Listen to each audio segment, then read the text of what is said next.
La Bible indique que Dieu a rendu visible sa présence dans la nature et qu'il répondra à toute personne qui le cherche. Matthieu 7, 7, 8, Psaume 19, 1.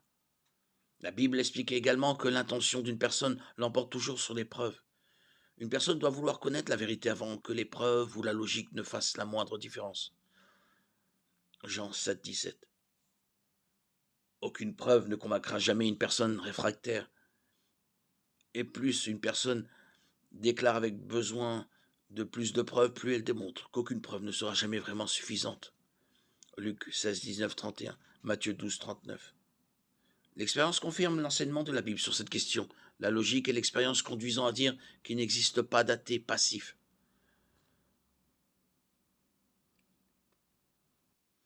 Certains groupes modernes est tout à fait comparable à cette situation. Un des groupes prétend que la Terre est plate. Malgré les mythes qui prétendent le contraire, l'humanité dans son ensemble savait que la Terre était sphérique, bien avant Christophe Colomb. Les preuves naturelles disponibles étaient évidentes de l'époque des auteurs de l'Ancien Testament et des philosophes grecs, et étaient observées et interprétées.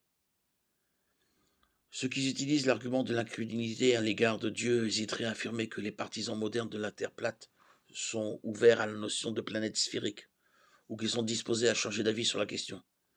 Même si cela pouvait être vrai en théorie, cela n'est pas en pratique. L'expérience montre que croire en une Terre plate nécessite un minimum d'implication en dépit de la sincérité supposée des individus.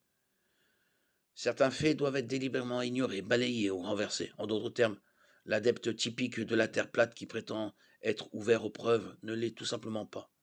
Même lorsqu'on leur présente des preuves accablantes, les défenseurs de la Terre plate les excusent, les nient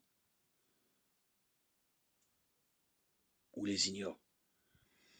De plus, la logique montre que l'existence d'une personne ouverte, mais non informée, ne prouverait pas que la Terre est plate.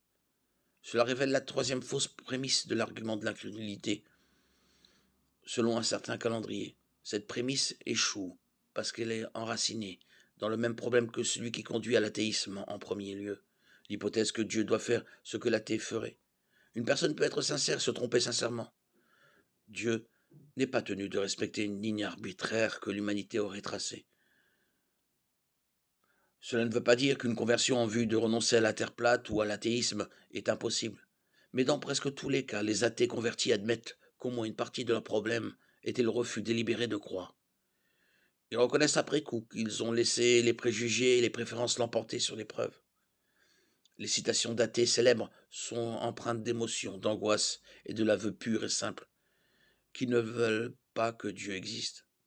C'est pourquoi les arguments émotionnels sont, de loin, la principale force de résistance à la croyance en l'existence de Dieu.